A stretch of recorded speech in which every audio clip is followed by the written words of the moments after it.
Hi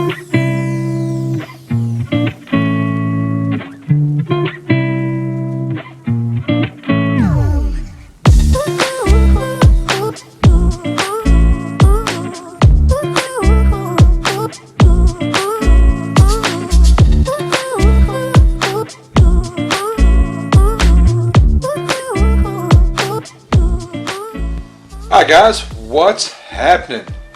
So, I was planning on doing a catch and cook for you today. However, the catch portion of the video did not turn out for a reason unbeknownst to me.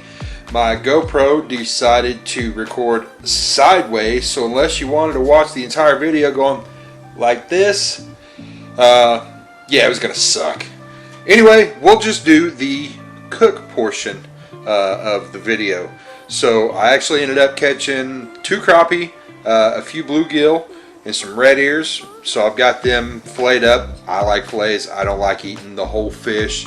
If you enjoy picking around the bones, spitting them out, more power to you. This fat boy ain't gonna do it. But I've got some stuff set up over here, getting everything ready to go. First thing we're gonna do though is make my homemade tartar sauce. So let's get that started before we get the fish going. Alright guys, so before we get to cooking the fish, first I'm going to make my tartar sauce. So let me show you how I do that. We're going to start with some mayonnaise. So we need, I don't need a whole lot of tartar sauce, so we're going to do about, say, that much mayonnaise. And I don't really do any measurements.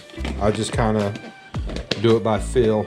So if you're looking for specific measurements, you got the wrong fat boy. Then we're going to take a little bit of relish. This is sweet relish. I've tried it with dill relish before. Does not turn out the same.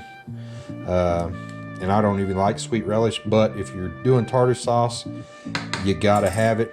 Otherwise your flavors just don't come out right. And we're going with a little Dijon mustard. We just need to do a little squirt like that. And then the key ingredient, malt vinegar. This is really what makes the tartar sauce taste like the tartar sauce, brings it all together. So we're going to do a little bit of that in there, maybe a little more. I like it a little extra vinegary. So we're going to take that, just mix it all up.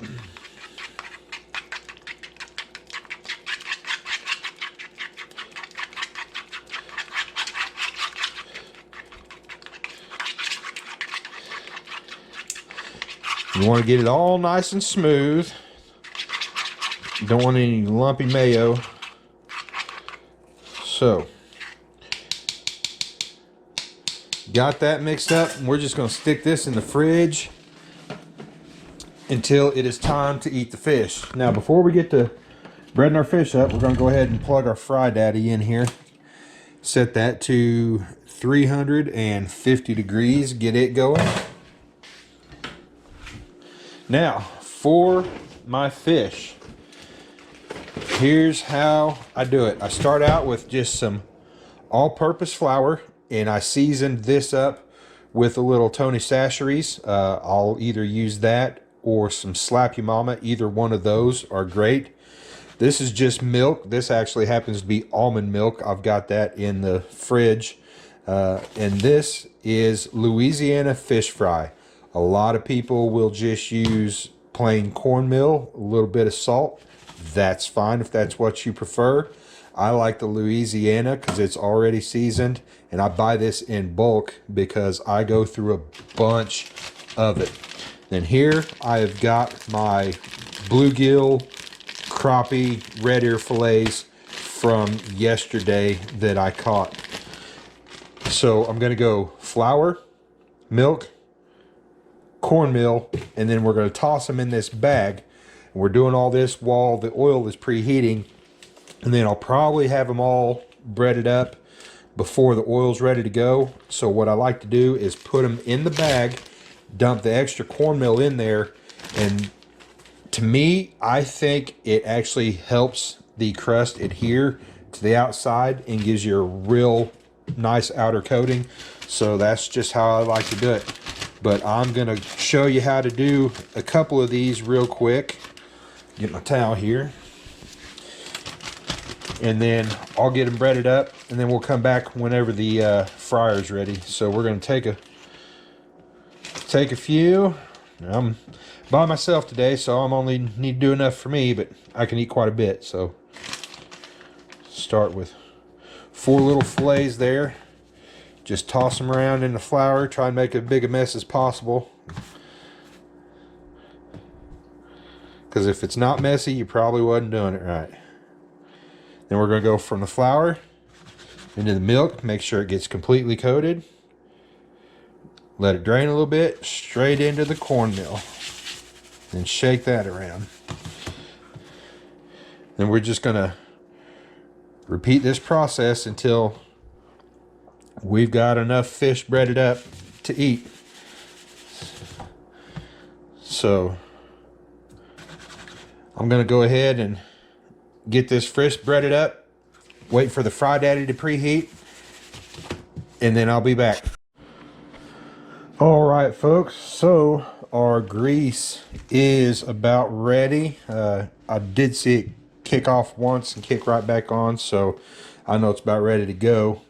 So we're going to get to cooking this crappie. So like I said, once I bread them, I put them in the bag and put the rest of the cornmeal in there with it, and then just leave them in here until the grease is ready.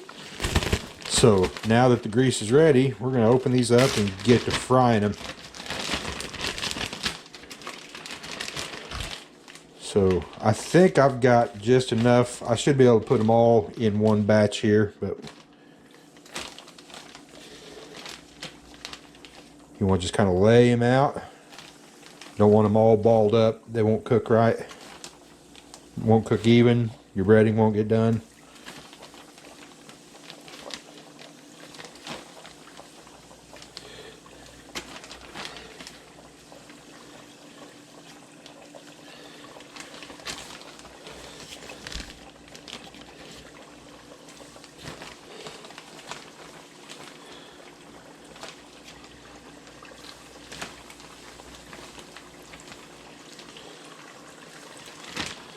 All right, now this breading I will leave in the bag because there's no reason to throw it away. It's still good.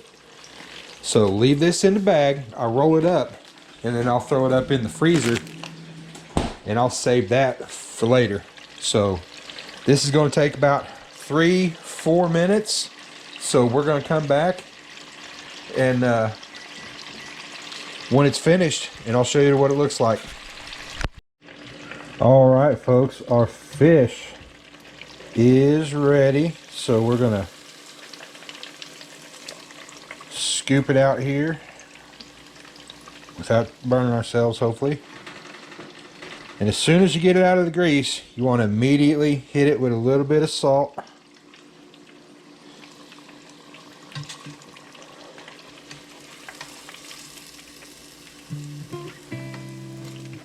And whatever seasoning you put in there, that's just going to make sure that that comes through.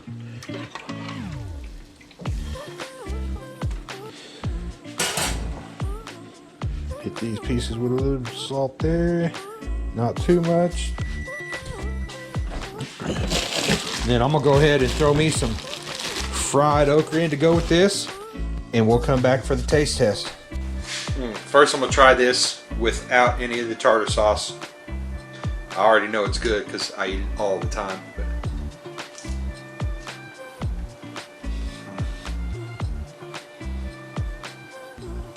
I'm telling you, I don't think I could ever get tired of eating fried fish.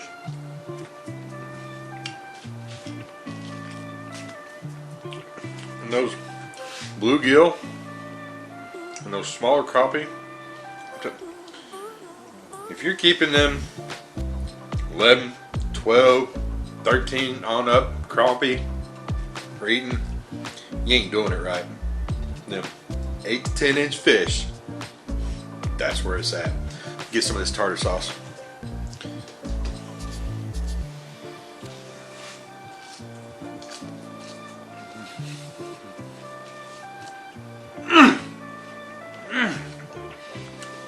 Tartar sauce? No. It's retarded sauce. That's how good that is. Alright folks, I'm gonna sit down and finish eating lunch, but if you enjoyed this video, make sure you give it a thumbs up. And if you want to see more of them, make sure you leave me a comment down there below. So I plan on doing some more. I've actually even started a whole another channel just for cooking. It's gonna be, well, actually, you know, I ain't decided what it's gonna be called yet. So still working on that, getting it set up. But this will probably air on the Ozark Adventure channel, but I'm getting that other cooking channel set up. So look for more of these videos in that new channel in the future. We'll see you later.